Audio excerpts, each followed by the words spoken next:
Welcome to NASA Edge. An inside and outside look at all things NASA. Hey, today we have a great show because we're going to be talking about the total solar eclipse. A phenomenon which hasn't occurred in the United States, well, the contiguous United States, since 1979. And this next total solar eclipse is going to take place on August 21st, 2017, and we're going to actually be there for a live show in Carbondale, Illinois. Yeah, I can't wait. You know, that path to totality is going to swing just south of Portland, Oregon. It's going to sweep through Casper, Wyoming, go just south of St. Louis, through Bowling Green, Kentucky, and to Charleston, South Carolina. It's going to be awesome because millions of people from around the world are going to be coming to the United States. And not to see us, but to see the total solar eclipse. That's right. Yeah, it's crazy. Well, actually, I haven't seen the total solar eclipse since the opening of Heroes. You got me, because I was going to say, when did you see a total solar eclipse? I want some superpowers. Hopefully with this eclipse, we can pick up some superpowers. Maybe. I tell you what, we have a lot of subject matter experts on the show today. Going to be talking about eclipses in general, where are the best sites to see the eclipse, and we're going to talk a little bit about where we're going to be and about our show. But to get things started, I talked to Eric Christian at the Goddard Space Flight Center, and he gave me the 411 on what a total solar eclipse is and why it's so important to us. So Eric, tell us exactly what is a total solar eclipse? So a total solar eclipse is when the moon moves between the Earth and the sun so that it completely blocks the light from the surface of the sun. And at that time, the Earth gets dark. You're in the shadow of the moon, and you can see the atmosphere of the sun, which normally you can't see, called the corona, streaming away from the sun. It's a really neat, in the middle of the day, you're seeing it dusk to dark on the ground. The animals react. It's just a really amazing situation. Now, Eric, how common is it for someone in the United States to actually view a total solar eclipse? So a total eclipse happens somewhere on the Earth at most twice a year. Most years only get one because of timing of where the moon is in its orbit. But somewhere on the planet, on the average of once a year, you get a total solar eclipse. But the shadow of the moon is actually pretty small. And so if you're just standing at one point on the Earth waiting for a total solar eclipse, it can be hundreds of years between when a total solar eclipse will happen.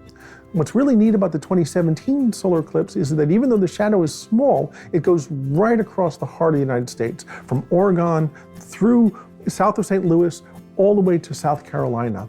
And so even though it's only going to be a small part of the United States that sees the total solar eclipse, everyone in the United States is going to get at least a partial solar eclipse, and anyone who wants to can easily travel to the path of totality, to this line that the shadow takes across the United States. What is the path of totality? So the path of totality, there's a large region where the moon will only partially block the sun. We call that a partial solar eclipse. The region where the moon completely blocks the sun is pretty small, and that region moves at better than 1,000 miles an hour across the United States. So that's called the path of totality. That's where the path of the shadow of the moon moves as the total solar eclipse happens. So Eric, there are satellites in space that study the sun. Why is it important for us to do it from the ground here on Earth? So there's a couple reasons why. We have what are called coronagraphs, which make an artificial solar eclipse by putting a disk out in front of a telescope and camera to block the main light of the sun so you can see the corona, the atmosphere of the sun streaming away from the sun. We've been flying those for many years in space, but because for various physics reasons, because the disk is so close to the telescope, you can't get all the way down to the surface of the sun. You have to start further out. You have to block more than just the sun in order to see the corona. With a total solar eclipse, the moon is almost perfectly the size of the sun, and so you see the corona almost all the way down to the surface of the sun. And that's actually that narrow region that you can see in a total solar eclipse that you can't see from space is where all the action is happening. That's where the solar wind is accelerated. That's where the corona is heated. And so that's really exciting to see that deep corona in a total solar eclipse from the Earth that you can't see from space. The other thing that's useful about a total solar eclipse on the Earth is that it's a great way to test instruments that are studying the solar corona without the expense of launching them into space. And so you can actually point at the solar corona look at it during the total solar eclipse, you've only got a couple minutes, and so it's a real rush job. But during those eclipses, you can test an instrument in a way that you can't until so you get a much better instrument that you can launch. Now, scientists have been studying eclipses for forever. And what different information do they collect when they see an eclipse one year after the other? So the sun is always changing. The sun is a variable star, and so that corona changes with time. The corona is millions of degrees, much hotter than the surface of the sun. And normally when you get further away from a heat source, you get colder. So the question of why the corona is so hot is one of the big scientific questions we have about the sun, and solar eclipses can help us with that. Now, we just can't look up into the sky with our bare eyes. We need some protection. Tell us a little bit about what we need to actually view the solar eclipse. So during the total solar eclipse, when the moon completely blocks the main light of the sun and you see the corona, you actually don't need glasses. That's one of the neat things about it. But any other time during partial solar eclipses, during things called annular solar eclipses, and during planetary transits, Mercury and Venus transits, you need to protect your eyes. You'll really hurt your retina if you just stare at the sun. Even if only a sliver of it, the sun is so bright that it only takes a teeny sliver to do some damage. So even though it may look dim because most of the sun is blocked, you still need glasses. And there'll be millions of these things across the United States, and you should put on your protective glasses, and then you'll still be able to see the sun. These things are completely black to everything except the really bright light, but you'll still be able to see the sun. You'll be able to see the crescent shape during the partial eclipse, and you'll be able to see annular eclipses with glasses like these. So you gotta protect your eyes. Now keep in mind, to view a solar eclipse, you have to wear eye protection. So these sun viewing glasses is a great way to see the partial eclipse before totality and after totality. And you can also use a number 14 Waters glass like I'm wearing right now to view the eclipse. Or you can kick back on the Star Killer base and watch through a mask just like this one. Well, you really can't use a mask like that, Blair. Yeah, the Kylo Ren mask is not going to work. No, just because it's dark around the eyes doesn't mean it's going to be safe. You're going to have a welder's glass or these type of glasses, a pinhole demonstration. I mean, just regular sunglasses is not going to cut it.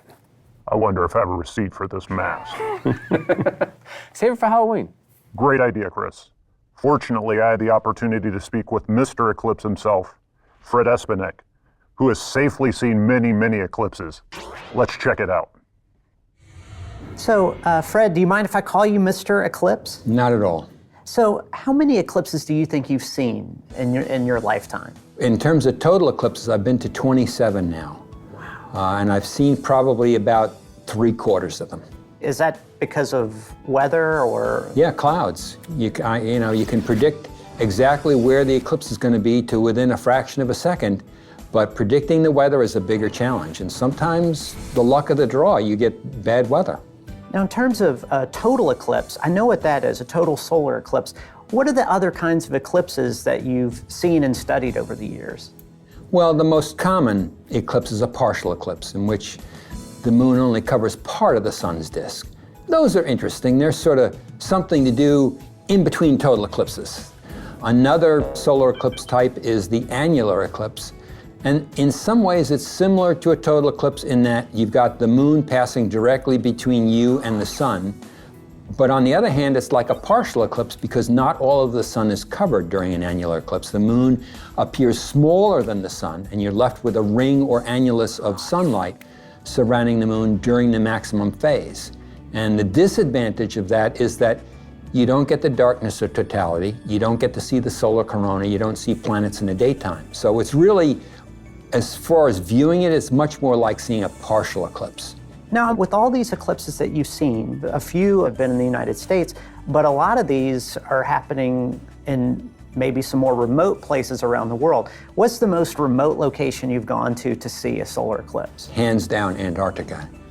Wow. Was on a Russian icebreaker for 28 days. We pulled off onto the ice sheet on eclipse day and set up on the ice sheet.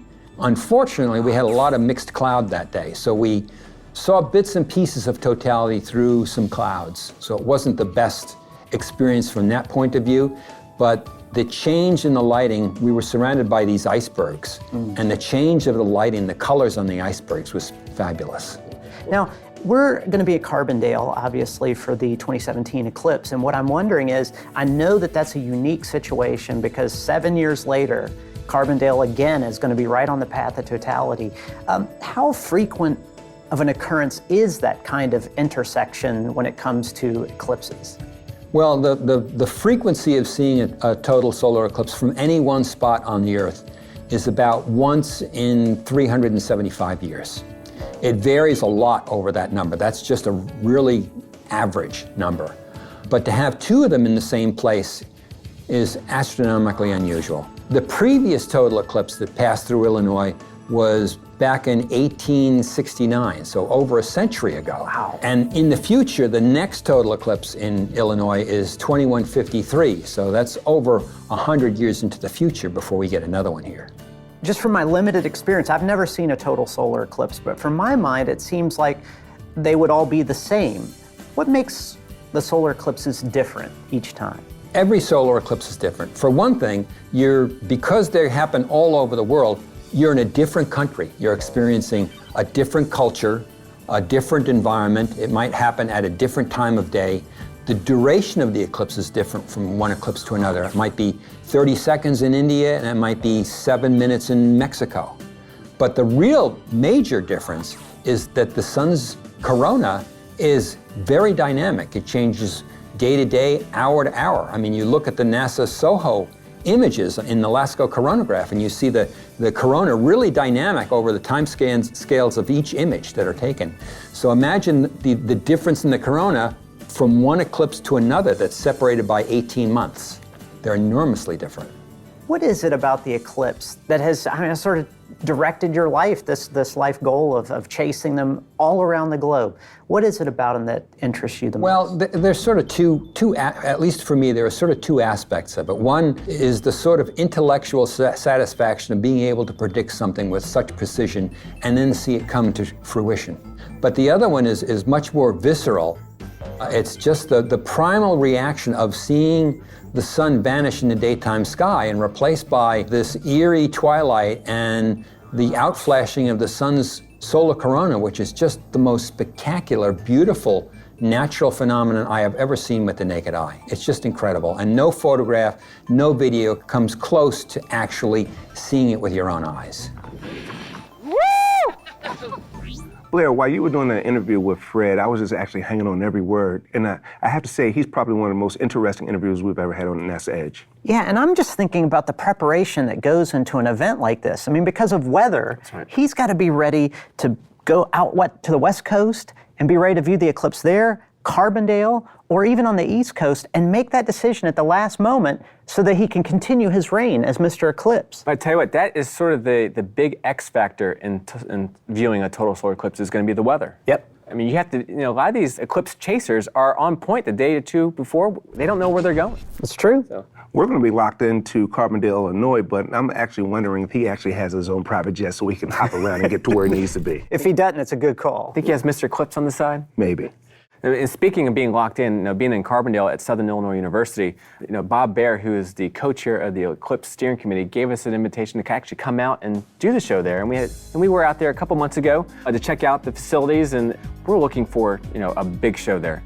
And I had a chance to sit down with Bob and learn all about the activities that are going to go on. So Bob, you're one of many cities along the path of totality that's going to be covering the eclipse. What is Southern Illinois University going to be bringing to the table? So quite a bit. This is a really large area here in Southern Illinois, and the university is about 6 to 7 miles from the point of greatest duration. We're setting up a lot of different venues here. We've got venues that will be open to the public leading up to and the day of the eclipse. We're going to try to enhance people's experience when they come here. Now, we're expecting millions of people, not just in the United States, but from around the world to be flocking along the path of totality from Oregon all the way down to Charleston. How are you going to deal with all these crowds coming to Carbondale? That's a really good question. So what we've been doing in our planning is we've been planning for what we think we can handle on campus. We're working with the city. The city's doing some of their own planning as well, but we're trying to tie it together so that it works well. But give the people who are coming here a place to go, let them, in some cases, reserve tickets for some of the venues so that they know that they have a spot. We're working with the hotels through the area, and as well as with the state property, the parks, the state forests, the national forests. There's a lot of people from those organizations today to take part in planning. Are you going to offer programs for your students to be able to do any scientific research with the eclipse next year? The main one here is the Citizen Kate experiment. Okay. And that one, as you can see, we have one of the telescopes here today from that. We got involved in that a couple years ago while it was still being formed somewhat. I was working with Matt Penn, who's the PI of that project, and I went with one student from SIU to Indonesia. I went with a physics undergraduate named Sarah Kovac. Okay. And Sarah's leading a good-sized group of students here. They'll be doing a workshop here at this conference tomorrow and continuing this through this eclipse as well as beyond, we hope. Now, you were over in Indonesia to view the last eclipse, which was back in March of this year? March 9th, 2016, yep. So what are some tips that you can give to the general public who may want to see the eclipse, or if they're outside the path of totality to see the partial eclipse, that may help them out? So the eclipse is big. That was one of the things I didn't understand. When I saw it in the sky, it was a lot larger than I expected. You've got this full moon and you've got a corona, and that corona looked to be about twice the diameter of the sun. So you don't need a telescope to see that. You can see a full moon naked eye, and you can see that corona naked eye, and that's the only way you can see the corona. There's a sunset effect that you get 360 degrees around you, so if you have some open space anywhere around you, you can see that sunset. If you have a lot of open space, if you're up on a high elevation, the sunset's all around you. And that sunset, those colors fade in and fade out. For people who are nature lovers, you've got all these cool sounds coming in, like the frogs, the crickets, all the animals that come awake at night come awake during an eclipse. And it gets pretty loud. In Indonesia, that got very loud where we were at. We had tropical birds just going crazy around us. And then depending on the place you're in, like for Carbondale, we're gonna have the crowds here. I'm really excited to see this with a large amount of people, to hear the roar of the crowd, to see the reactions of the people. The partials, eclipse glasses are great, projection methods are great, and as you get close to totality, those high percentage partials, like say a 90% partial, when that light comes down through the trees or through a hole, like a pinhole, or even you can hold out your hands and you can see the diffraction patterns on the ground. You can see little shapes of the eclipse on the ground as you get to 90% and above. Wow. So there's lots of cool things kids can do during the partial as long as they're supervised. If I had some advice for people who are going to take pictures of the partials with proper filters. That's great. That's a lot of fun. You've got like an hour to do that in. But once totality hits, you really need to be looking at totality and just enjoying it. Once you have totality and that moon is blocking the disk of the sun, you can pull those glasses off and see the corona. In fact, you have to, right? Because if you're still wearing the glasses, that's right. You won't be able to see anything. But then that's where the time comes in, because I think for us in Southern Illinois, I think it's like 2 minutes and 40 seconds for totality. But once you approach that 2:40, you got to put those glasses back on, because once you see the sun again, I mean, it could damage your eyes. Yeah, it's very important. And what's also interesting, in addition to all these events and the safety, it's not even just limited to that particular weekend. I had a chance to talk to Emily Stanley from the Girl Scouts, and they're planning several STEM activities to help prepare the Girl Scouts and others for the science behind the eclipse. Let's check it out.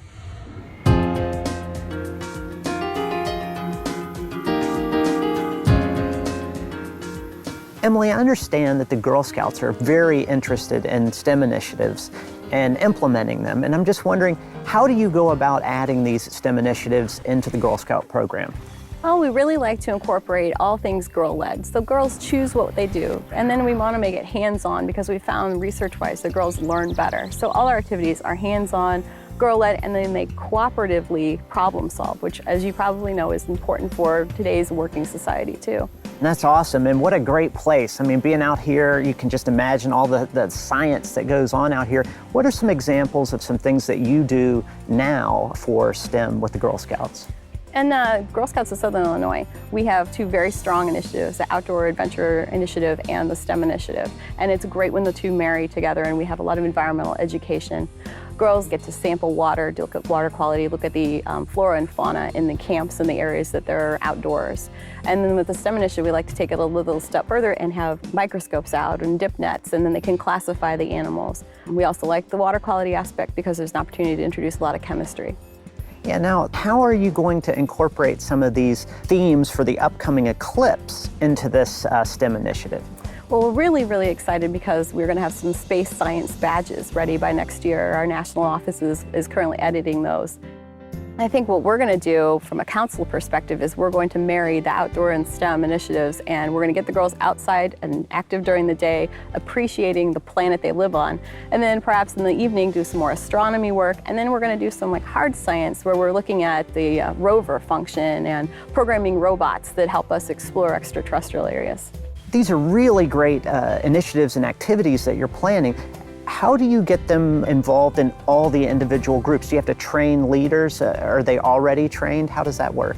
Well, as you can imagine, in 40.5 counties and 13,000 girls, we have to rely on some very dedicated adults, and we're very fortunate. We have about 4,000 dedicated adults in our council, and they go through basic leadership training, which is incorporating how to use our curriculum, our core curriculum, and our badges. And then we have a lot of little extra trainings on telescope and GPS, and we have Sky Scouts to help them navigate the night sky with the girls. As far as we have resource kits the leaders can check out, which has a printed curriculum and everything you'd need to do, so do science experiments in your troop or out at camp, which is ideal. We do get to beta test a lot, which is a lot of fun. That's what we call it, right? Beta test. I got to go on the beta test this weekend. It's just fun play at work. Yeah, it's great. So a lot of times we'll test out the experiments, which makes for a very interesting kitchen scene in our core office. But it becomes a lab, right? It does. It really does. Awesome. Now, speaking of kitchens, Girl Scouts famous for some cookies, I believe. I wouldn't know, but I'm assuming so. Are you guys going to have an Eclipse cookie, maybe? Maybe not an Eclipse cookie per se, but we certainly are going to use the cookies in helping promote the Eclipse activities that we're going to do. Would that involve some extra cookies being available that we could perhaps eat during the production? Of course. That's how we often thank our collaborators. Our girls are really good at getting out there, and part of the cookie sale is learning financial literacy skills, which is important to any job, but especially a job in STEM. You know, Blair, I'm really glad you had a chance to interview Emily, because education, especially at the kids that age, it's extremely important to understand the science aspects of it. And what a great way for the Girl Scouts to give back to the community and understanding just what a total solar eclipse is. And that's what makes this whole event so unique, is the Girl Scouts will be prepared to enjoy this eclipse. And maybe some of them will be able to enjoy the one in 2024, 7 years later as well, but it's such a unique event. You know, I was a Boy Scout when I was growing up in Baltimore, and we didn't have an opportunity to, view something like this. So, for kids coming around these days to have the opportunity through the Girl Scouts and through NASA Edge and through what we're, producing, I think it's great for the kids. Now, were you able to bring back some Girl Scout cookies? No comment. But you know what? It's also interesting that it's not even just stopping at the Girl Scouts. Right. One of the cool things about an event like this that we know about so far in advance is there's lots of citizen science going on. And one of the things that I'm really interested in is the Citizen Kate experiment, where they're actually going to use telescopes across the country to gather data about the eclipse. And I had a chance to sit down with Matt Penn, who's organizing the event, to find out exactly what's behind Citizen Kate. Now, Matt, you're working on a very cool project for the eclipse called Citizen Kate. Tell me all about it. Right, so the Citizen Continental America Telescopic Eclipse Experiment, or Citizen Kate experiment for short, involves a network of telescopes across the country. And we're going to have a spectacular eclipse coming across the country, but at any one site, you can only see the corona during totality for maybe 2 minutes. What we'd like to do is to study the corona for a much longer period of time. And by stringing together a network of sites and merging that data, we'll be able to make a movie 90 minutes long showing the corona. So you guys are making a film kind of like Orson Welles with Citizen Kane. You're Citizen Kate. Rosebud, Missouri is actually a town that's in the path of totality. So in the park in Rosebud, Missouri, at around noon, people will see the corona for about 2.5 minutes. It's an opportunity to name the program and have several different twists that work really well. Is your movie going to be in black and white? Because I love black and white. Yes, it will be in black and white. We have monochrome cameras. Now, how are you going to get these observations all along the path of totality. Right, it's going to be a challenge. Certainly we don't have enough solar physicists in the country to man these locations with scientists. So we're reaching out to volunteers, people who do amateur astronomy as a hobby, or people in school who like astronomy, or teachers, with the added bonus that the idea is we'll give them the telescope and the equipment after the eclipse. So the eclipse is something that they'll participate in, it's cutting edge research, and then afterwards they can take the telescope home and continue with astronomy research at night. Now, are you obligating them to provide data for the rest of their lives? If you give them a telescope, then they've got to report into you, or is this really just one of those inspirational things? You know, speaking with the people here at the meeting, you understand that they're just driven. They're motivated. This is their passion, to look at the skies. And so I'm not really going to have to, encourage them or make them sign a contract. These are people who are going to go out and use the telescope at night just because they love to do it. So I think this is the best way to deal with the resources of the telescope after the eclipse. Now, would this only apply to amateur scientists that are in the path, or would anybody be available if they could travel? Oh yeah, so we have across the country about 100 or 150 people volunteering who have hotel reservations and are going to be at the eclipse and just want to be involved in the project to take data. Another benefit is that the data that will be collected will be used for cutting edge science, and those people will be involved in the publications and they'll be cited, their contributions will be cited properly. So if I were able to participate in this program and I collected some observations and data and you used it scientifically, would I be able to receive an honorary doctorate in some kind? Because I'm really looking to get into the scientific community. If I had my own university and could do that, I would certainly give you a degree. But people will be acknowledged in a respectable way in the publications and the research that comes out, yes. Thinking of this movie that you're going to construct with this data, you have to train these people to actually capture the data well. How do you do that? Yeah, there are some things that are a little bit complicated. First, setting up the telescope is going to be a little time-consuming. And then we have about an hour's worth of calibration data before the eclipse, where people have to be following, we hope, a pretty simple script to take the calibration data, to turn the data just from pictures into real science quality data. So we're going to have some training sessions, and right now we're working with 4 student groups at different universities and training them to become the trainers for the 2017 event. Now, if this is successful, do you anticipate replicating this program and perhaps taking an additional step in, say, 2024? Yes.